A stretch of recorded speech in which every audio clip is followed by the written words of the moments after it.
সুপ্রিয় দর্শক, বঙ্গকথা আলোচনা অনুষ্ঠানে আপনাদের সকলকে স্বাগতম।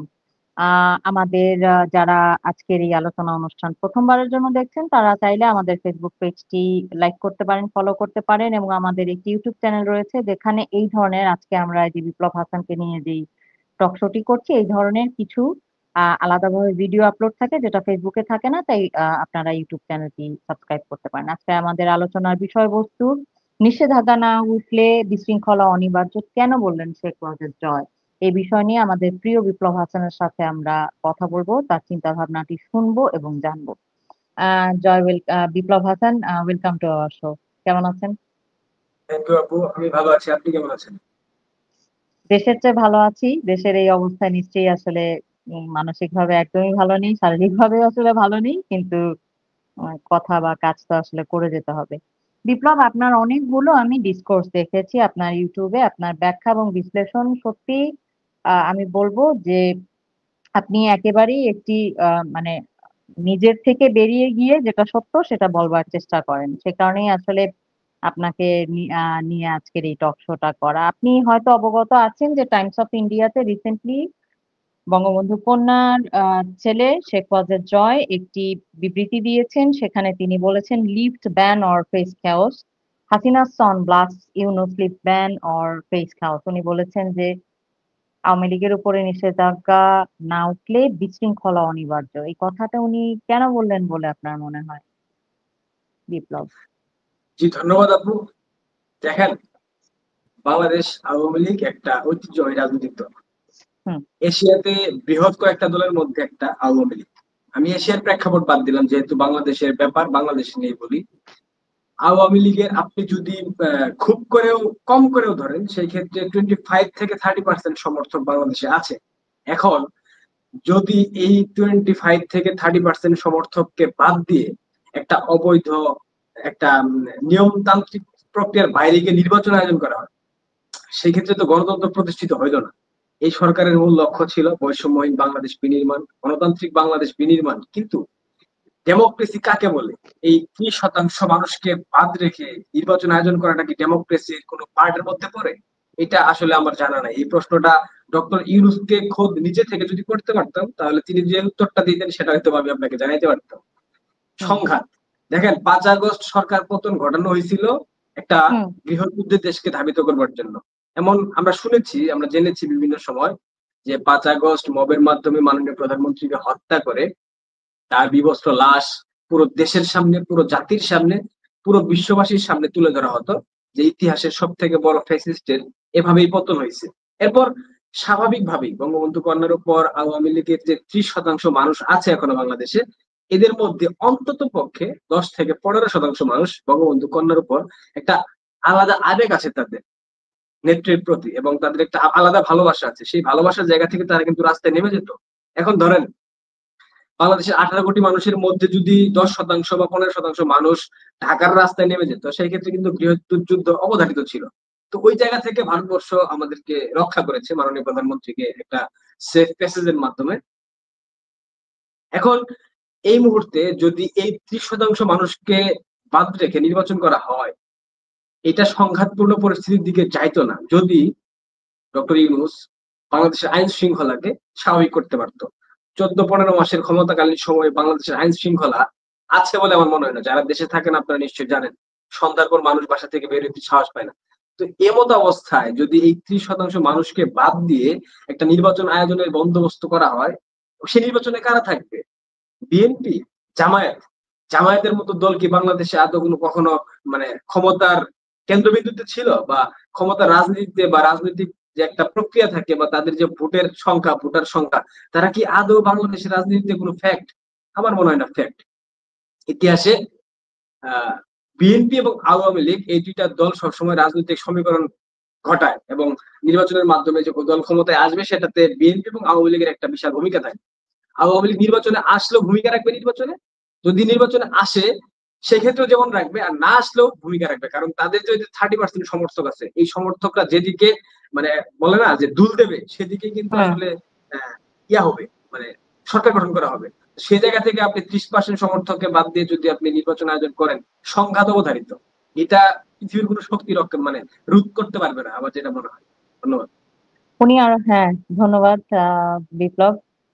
উনি টাইমস অফ ইন্ডিয়াতে বলেছেন, Wazed warns excluding Hasina's party will make elections illegitimate. উনি বলতে চাইছেন যে আওয়ামী লীগকে বাদ দিয়ে আসলে যে নির্বাচনটি হবে সেটা আসলে লেজিটিমেট হবে না, অবৈধ হবে। তো এর আগেও তো আমরা আসলে দেখেছি যে বিএনপি ইলেকশনে যোগ দেয়নি। আওয়ামী লীগ এর আগে যখন সরকার গঠন করেছে তখন কি সেটাকে আসলে অবৈধ বলা যে বলেছিল বিএনপি, তাহলে এখন ওনারা এই কথা কেন বলছেন আওয়ামী লীগ? মানে তাহলে তো জিনিসটা একই রকম হয়ে গেল কিনা, আপনার কাছে কি মনে হয়? আপু খুব চমৎকার একটা প্রশ্ন করছেন। এই প্রশ্নটা আমি আগে থেকে মানে আমি এরকম একটা উত্তরের মানে প্রশ্নের আশা করতেছিলাম আপনার কাছে। দেখেন, 14 যে নির্বাচন গুলাকে বিতর্কিত করা হয়, 14, 18, 24 হুম প্রত্যেকটা নির্বাচনে কিন্তু আওয়ামী লীগ উদাত্ত আহ্বান জানিয়েছে বিএনপি কে যে আপনারা আসেন নির্বাচন করেন। হুম খালেদা জিয়াকে হুম বলা হয়েছে, বিএনপির শীর্ষ পর্যায়ের যারা নেতৃবৃন্দ আছে মির্জা ফখরুল ইসলাম আলমগীরকে বলা হয়েছে, কিন্তু হুম তাদের পক্ষ থেকে কোনো সাড়া মেলেনি। কেন মেলেনি জানেন? কারণ তাদের কোনো জনসম্পৃক্ততা ছিল না। তারা জানতো যে বাংলাদেশের নির্বাচনে তারা যদি অংশ নেয় বাংলাদেশের মানুষ তাদেরকে ঘৃণা ভরে প্রত্যাখ্যান করবে।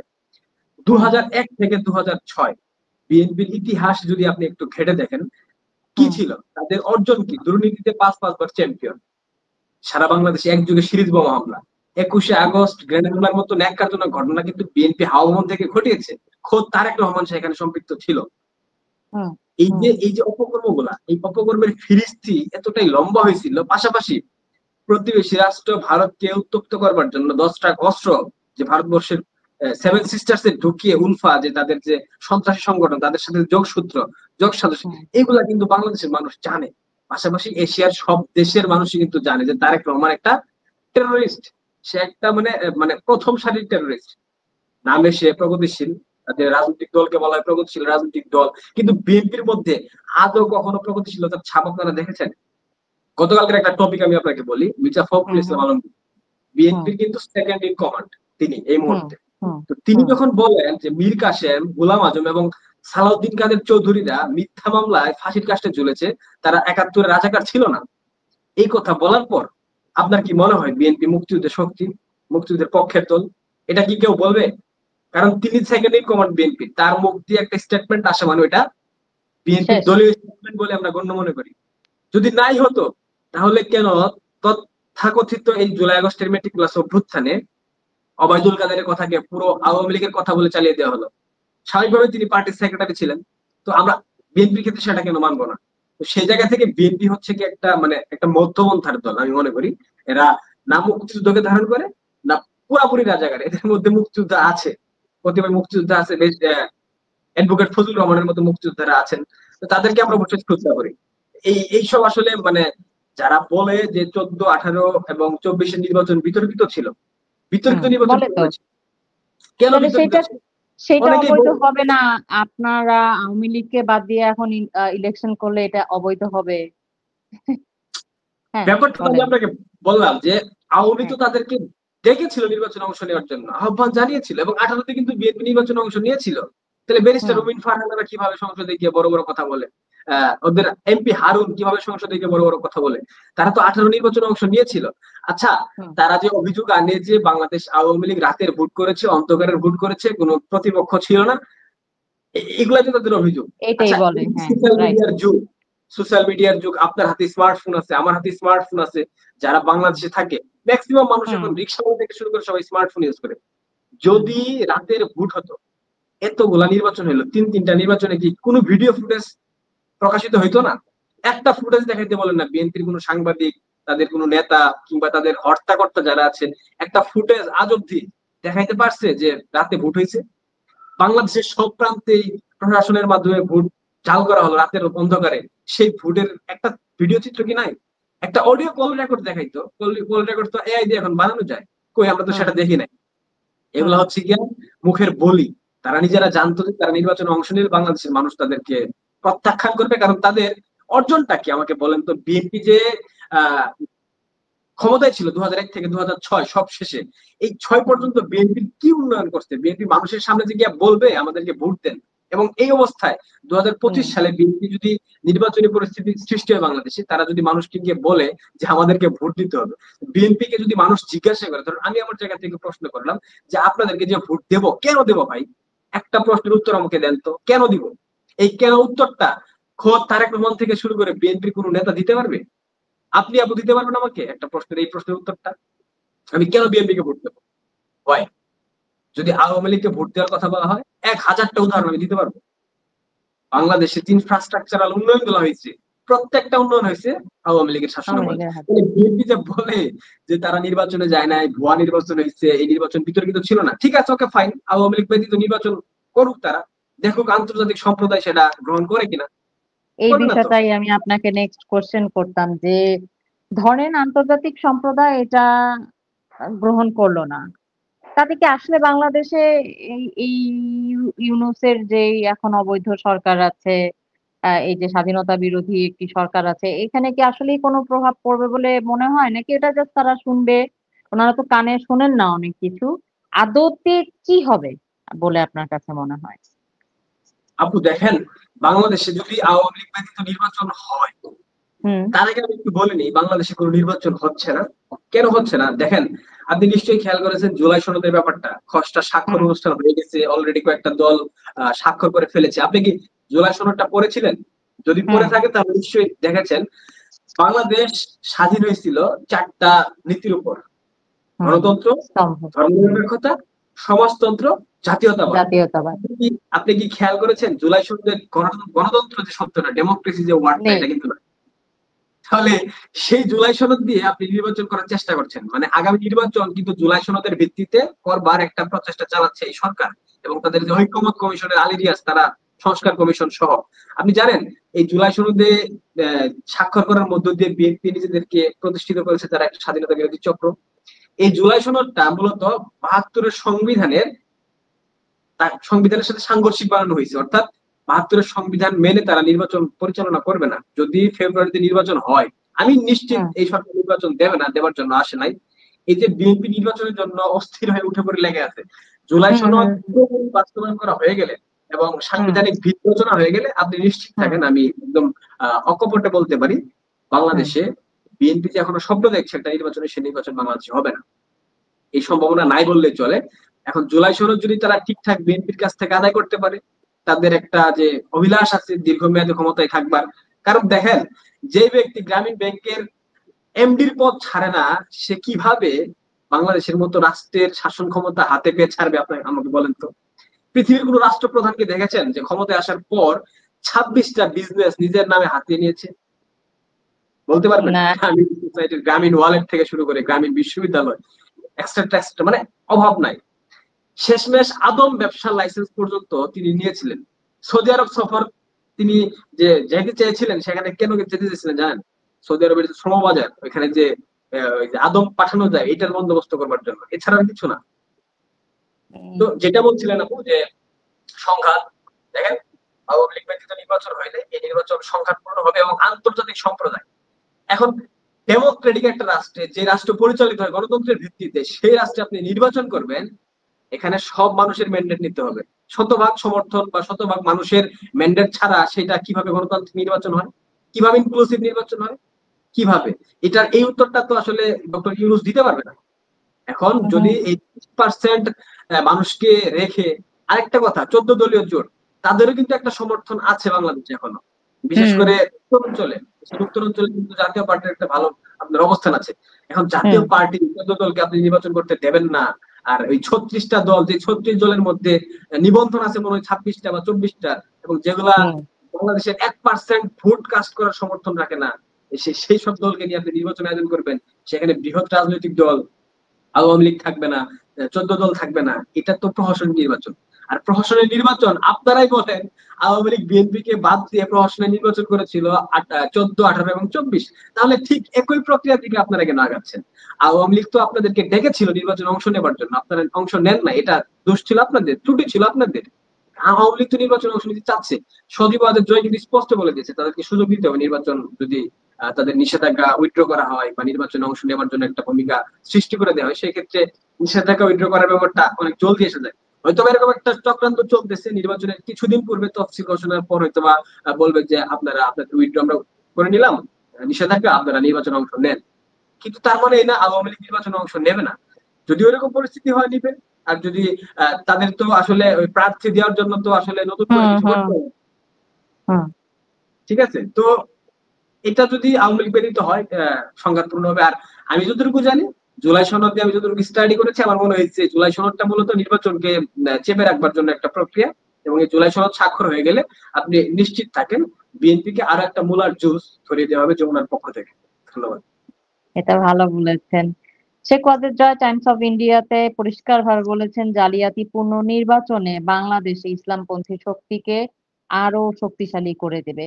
ইসলামপন্থী বলতে যেটা উনি বুঝিয়েছেন, আমি বুঝি যে উগ্রপন্থী, বা আপনি গতকাল হয়তো একটি ভিডিও দেখে থাকবেন যেখানে উগ্রপন্থী একজন মানুষ হাতে অস্ত্র নিয়ে ইসকনের বিরুদ্ধে কথা বলছে এবং ভারতের বিরুদ্ধে কথা বলছে। এগুলো এখন এত প্রকাশ্য, এরকম আসলে আমরা আগে দেখিনি। তো উনি যে কথাটি বললেন, এটার ব্যাখ্যাটা আপনার কাছে কিরকম? জালিয়াতিপূর্ণ নির্বাচন বলতে উনি বোঝাতে চাচ্ছেন, আসলে উনি স্পষ্টতই বলেছেন জামাত ইসলামের কথাও বলেছেন। ধন্যবাদ আপু। 5 আগস্টের পর থেকে আনুষ্ঠানিক ভাবে ক্ষমতায় আছে ইউনূস, বাট আমি মনে করি অনানুষ্ঠানিক ভাবে পর্দার আড়াল থেকে ক্ষমতার কেন্দ্রবিন্দুতে বসে আছে জামাত। এবং প্রত্যেকটা অর্গান, রাষ্ট্রের যে গুরুত্বপূর্ণ অর্গান গুলো আছে, প্রত্যেকটা নিয়ন্ত্রণ নিয়েছে জামাত। বিএনপি নিয়ন্ত্রণ নিয়েছে truck stand, bus stand, tempo stand. আর জামাত নিয়ন্ত্রণ নিয়েছে ব্যাংক, বীমা, অফিস, আদালত, শিক্ষা প্রতিষ্ঠান থেকে শুরু করে সচিবালয়, সবগুলা মূল অর্গান গুলা জামাতের নিয়ন্ত্রণ।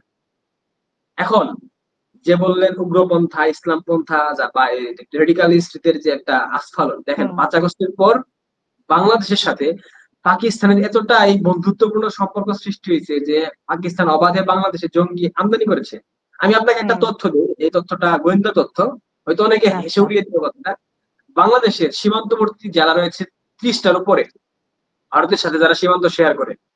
এই 30টা জেলার মধ্যে আনুমানিক 10 থেকে 12টা জেলায় জঙ্গি ট্রেন আপ করানো হচ্ছে। আপনি জানেন এটা? মানে জঙ্গিদের, যারা ধরেন খেটে খাওয়া মেহনতি একদম শ্রমজীবী পরিবার থেকে উঠে আসে, অর্থাৎ বঞ্চিত, সুবিধা বঞ্চিত যে মাদ্রাসার শিক্ষার্থী আছে, যাদের অর্থনৈতিক খুবই সংকট, সেই পরিবারগুলা টার্গেট করে সেই পরিবারগুলা থেকে সেই শিক্ষার্থীদেরকে উঠিয়ে নিয়ে এসে এই সীমান্তবর্তী অঞ্চলগুলা বিভিন্ন মাদ্রাসাতে, আমি একদম নাম কোট করে বলতে পারি, এই মুহূর্তে বলছি না, প্রত্যেকটা এইরকম মাদ্রাসাতে এদেরকে জঙ্গি প্রশিক্ষণ দেওয়া হচ্ছে। আর এই প্রশিক্ষণ গুলা দিচ্ছে লস্কর ই তৈয়বা এবং জৈশে মোহাম্মদের জঙ্গিরা, যারা পাকিস্তান থেকে 5 আগস্টের পূর্বে বাংলাদেশে প্রবেশ করেছিল, যারা স্নাইপার স্পেশালিস্ট।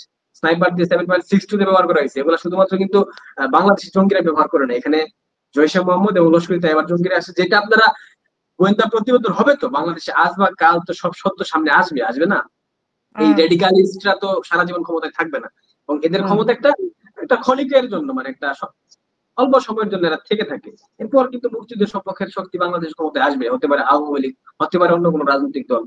তখন কিন্তু এগুলা সঠিক তদন্ত হবে, এবং তদন্তের মাধ্যমে আপনারা দেখতে পারবেন প্রত্যেকটা ঘটনা 5 আগস্টের আগে এবং পরে যতগুলা সাম্প্রদায়িক ঘটনা বাংলাদেশে ঘটেছে, প্রত্যেকটা ঘটনার নেপথ্যের কারিগর জামায়াত এবং এই পাকিস্তান থেকে চলে আসে যে জঙ্গিরা। তো এখন অলরেডি বাংলাদেশ বিশ্বের বিভিন্ন প্রান্তে একটা জঙ্গি টেরোরিস্টদের মানে অভয়ারণ্যে পরিণত হয়েছে। মানে বাংলাদেশের, পাকিস্তানের পর বাংলাদেশকে এখন টেরোরিজমের মূল ঘাট হিসাবে বিবেচিত করা হয় এশিয়াতে। অলরেডি উত্থান হয়ে গেছে। এখন বিএনপি মনে করছে ডক্টর ইউনূস তাদেরকে ক্ষমতা হস্তান্তর করে একটা সেফ এক্সিট নেবে, কিন্তু আমি সেটা বিশ্বাস করি না। ডক্টর মোহাম্মদ ইউনূস এখন অব্দি টিকে আছে জামায়াতের কারণে, এবং জামায়াত ব্যাকড যে বাংলাদেশের সেনাবাহিনী আছে, আইএসআই পন্থী যে সেনাবাহিনী আছে, এদের কারণে। আপনি বলেন তো, একদম একদম মানে একদম মন থেকে বলবেন, একদম মানে কোনো প্রকার দ্বিধা ছাড়া, সেনাবাহিনী প্রধান যদি চায় ডক্টর মোহাম্মদ ইউনূস তার গভর্নমেন্ট 1 ঘন্টা টিকতে পারবে? না, আধা 1 ঘন্টা ঘন্টাও টিকতে পারে না। পারবে না। এখন সেনাবাহিনীর প্রধান, যিনি কিনা ব্রিগেডিয়ার আজমির ঘনিষ্ঠ ছাত্র, এবং সেনা প্রধান যদি আমিরে জামাতের সমর্থক হয়ে থাকে, সেই ক্ষেত্রে তো জামাত অনেক স্ট্রং ভূমিকায় আছে। এবং জামাত ডক্টর মোহাম্মদ ইউনূসকে ব্যাকআপ দিচ্ছে, কারণ জামাত চাচ্ছে নির্বাচনটা আরেকটু লেন্দি হোক যদি হয় সেই ক্ষেত্রে। কারণ নির্বাচন যত লেন্দি হবে, বিএনপির চাঁদাবাজির মাত্রা তত বাড়বে এবং বিএনপি হুম। তত বেশি পচবে। এটা জামাতদের পরিকল্পনা। এখন রেডিকালিস্টদের উত্থান 5 আগস্টের পর থেকে হয়েছে, আপনারা নিশ্চয়ই খেয়াল করেছেন। ঢাকা বিশ্ববিদ্যালয়ের মতো প্রগতিশীল শিক্ষা প্রতিষ্ঠানে কিন্তু হিজবুত তাহরির অস্ত্র সমিতি মিছিল করেছে। গতকালকে যে ব্যাপারটা বললেন, অস্ত্র প্রদর্শন করে ইসকনকে হুমকি দিয়েছে। ভারতের প্রধানমন্ত্রী শ্রী নরেন্দ্র মোদীজিকেও হত্যা করবার একটা হুমকি বাংলাদেশের পক্ষ থেকে আমরা দেখেছি। ইসকন কেউ করতে পারবে না বাংলাদেশে, মানে বাংলাদেশে থাকলে ইসকন করতে পারবে না। ইসকন কি কোনো সন্ত্রাসী সংগঠন? কোথাও লেখা আছে? ইসকন কি নিষিদ্ধ সংগঠন, আন্তর্জাতিক ভাবে নিষিদ্ধ সংগঠন?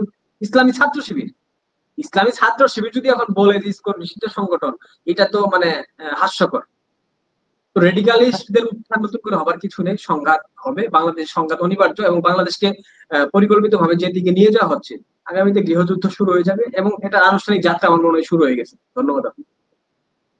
চমৎকার বিপ্লব, আপনি খুব সুন্দরভাবে ব্যাখ্যা করেছেন শেখ ওয়াজেদ জয় বলা বিষয়গুলো।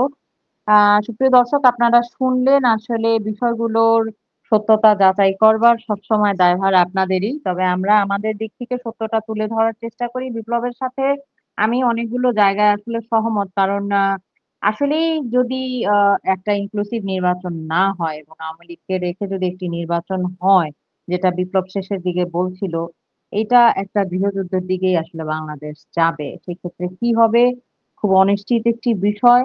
তবে সবশেষে জনতার হাতে একটা অনেক বড় শক্তি থাকে, সেটা আমরা 1971 সালে প্রমাণ করেছি। তো আসলে এই দেশটা বাঁচানোর সম্পূর্ণ শেষ বোধহয় ভবিষ্যৎটা আমাদের হাতে। তাই আপনারা সবাই একত্রিত থাকবেন, সচেতন হন। বাংলাদেশটা অন্তত ৭১-এর পরাহত শক্তির কখনো হবে না। এটা আসলে আমরা হতে দিব না। তাই আমাদের সকলের এক ঐক্যবদ্ধ থাকতে হবে। আরেকটা কথা আমি যোগ করব, এই লড়াইটা আসলে আওয়ামী লীগের একা লড়াই নয়। এবং এই গল্পটি ২০২৪ থেকে এখন পর্যন্ত যে ঘটনাটা ঘটেছে, আমরা শুরুর দিকে হয়তো অনেকে মনে করেছি যে এটা আওয়ামী লীগের ক্ষমতার পতন। আসলে কিন্তু তা নয়। এটা তার থেকেও অনেক বড় একটা ষড়যন্ত্র। এটা বাংলাদেশের বিরুদ্ধে ষড়যন্ত্র, আওয়ামী লীগের বিরুদ্ধে কেবল নয়। সেইজন্য আমার করজোড়ে আপনাদের কাছে অনুরোধ থাকবে যে একটু সচেতন হন। এই জিনিসগুলোকে রুখে দিতে আমরা সকলে মিলে জিনিসটা বুঝলে এটা হয়তো প্রতিহত করা যাবে। এবং আমি আশা করব যে আসলে আওয়ামী লীগকে ছাড়া নির্বাচন হবে না। সকলে সুস্থ থাকবেন, ভালো থাকবেন। জয় বাংলা, জয় বঙ্গবন্ধু। বাংলাদেশ চিরজীবী হোক। জয় বাংলা, জয় বঙ্গবন্ধু।